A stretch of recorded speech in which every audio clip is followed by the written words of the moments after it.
क्या भारतीय tell ender जो कि बॉलर हैं रविचंद्रन अश्विन पाकिस्तान के मौजूदा बैट्समैनों से बेहतर हैं? अगर उनकी सेंचुरियों की तादाद को देखें तो लगता है हाँ, ऐसा ही है। इस हवाले से हम जायज़ा लेंगे और इस हवाले से भी कि भारत के कैप्टन रोहित शर्मा बांग्लादेश के खिलाफ हमेशा क्यों नाकाम रहते हैं, जिनके खिलाफ आज तक वो कोई बड़ी इनिंग्स नहीं खेल सके और सिर्फ दो ही ममालिक हैं जिनमें दूसरा बांग्लादेश है, जिनके खिलाफ आज तक वो कोई टेस्ट सेंचुरी नहीं बना सके। और मुसलसल दूसरी बार भारत का टॉप ऑर्डर बांग्लादेश के बॉलर्स के सामने बिखर गया है। इसकी क्या वजूहत हैं, इसका भी हम जायज़ा लेंगे।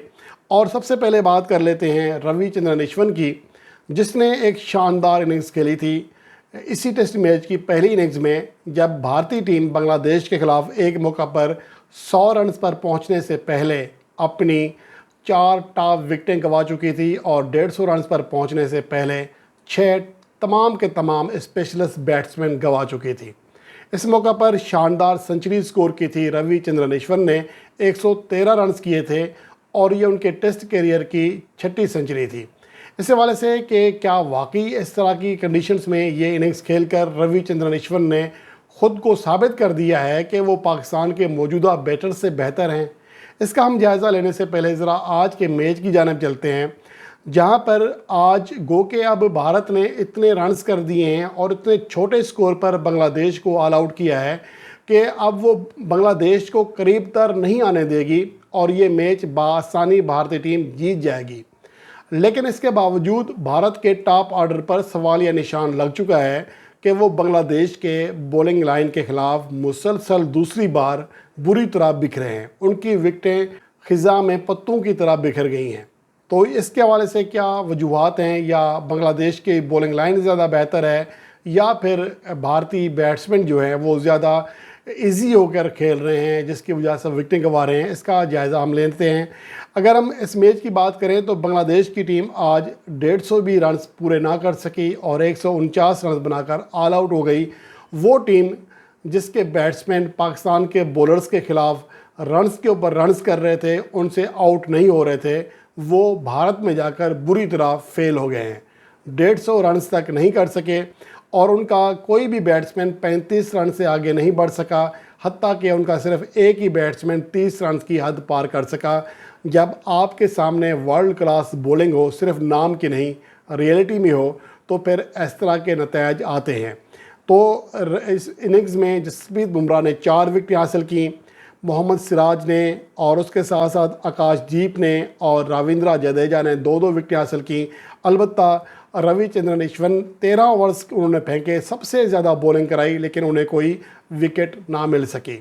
उसके बाद दूसरी जो इनिंग्स थी भारत की, 227 रन की बढ़तरी हासिल करने के बाद उसमें एक तो रोहित शर्मा 7 गेंदों पर 5 रन बनाकर आउट हुए, शुभमन गिल ने 33 रन किए, खैर वो क्रीज पर मौजूद हैं।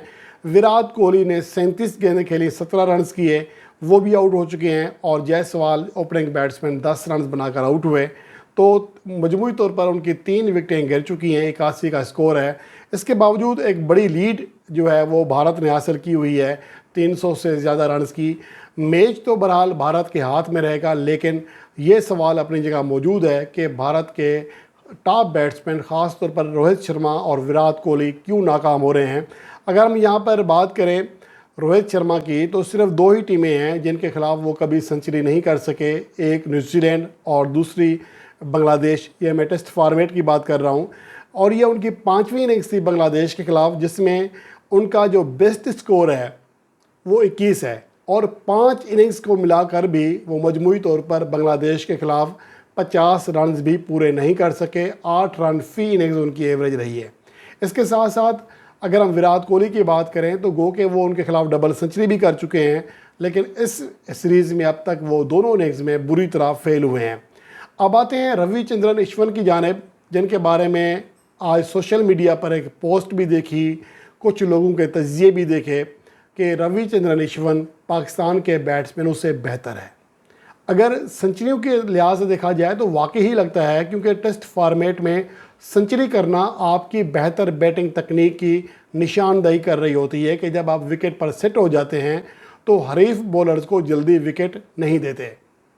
इस लिहाज से देखा जाए तो पाकिस्तान के मौजूदा जितने भी बैट्समैन खेल रहे हैं उनमें मासवाए बाबर आजम के रविचंद्रन अश्विन ने सबसे ज़्यादा सेंचुरियाँ की हुई हैं। तो इस हवाले से तो वाकई ही लगता है कि वो पाकिस्तान के स्पेशलिस्ट बैट्समैनों से भी तकनीक के एतबार से ज़्यादा बेहतर हैं, क्योंकि एक तो अश्विन ने 7वें या 8वें नंबर पर बैटिंग करना होती है और जो पाकिस्तान के स्पेशलिस्ट बैट्समैन हैं वो तो टॉप 5 में टॉप 6 नंबरों पर बैटिंग करते हैं, तो उनके पास बड़ी इनिंग्स खेलने का, सेंचुरी करने का पूरा मौका होता है। जबकि अश्विन के साथ ऐसा मामला नहीं है, क्योंकि वो एक रेगुलर स्पिनर हैं, तो इसलिए भी एक बात होती है कि उनके पास बैटिंग करने का ज़्यादा मौका नहीं होता। इसके बावजूद अगर वो पाकिस्तान के मौजूदा तमाम बैट्समैनों मासवाए बाबर आजम के उनसे ज़्यादा सेंचुरियाँ बना के रखते हैं, तो इसका मतलब ये है कि वाकई देखना पड़ेगा कि उनकी तकनीक पाकिस्तान के बैट्समैनों से बेहतर है। अब यहाँ पर मैं ज़रा बताता हूँ कि रविचंद्रन अश्विन ने जो ये सेंचुरी की, उससे पहले आखिरी 17 टेस्ट इनिंग्स में वो सिर्फ एक 50 कर सके थे। यानी कि ऐसा भी नहीं है कि वो बेहतरीन फॉर्म में थे, लेकिन जब देखा कि उसकी टीम 150 रन पर पहुंचने से पहले 6 विकेटें गंवा चुकी है, तो इस मौका पर उसने शानदार बैटिंग करके अपनी टीम को मुश्किलात से निकाला। अगर हम रविचंद्रन अश्विन की बात करें या पाकिस्तान के बैट्समैनों की, तो बाबर आजम जिसने 9 सेंचुरियाँ की हुई हैं टेस्ट फॉर्मेट में, उनके अलावा पाकिस्तान की मौजूदा टीम में एक भी ऐसा बैट्समैन नहीं है जिसने 4 से ज़्यादा टेस्ट सेंचुरियाँ की हों। अब्दुल्ला शफीक, आबिद अली, सरफराज अहमद और शान मसूद 4-4 सेंचुरियाँ कर चुके हैं टेस्ट फॉर्मेट में। इसके अलावा सब की सेंचुरियाँ इससे भी नीचे हैं।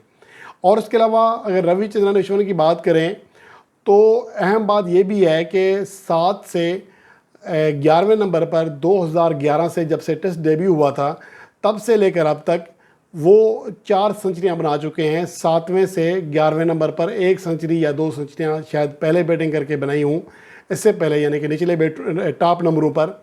लेकिन ये एक बड़ा एजाज़ है कि वो दूसरी ज़्यादा सेंचुरियाँ कर चुके हैं जब से उनका डेब्यू हुआ है।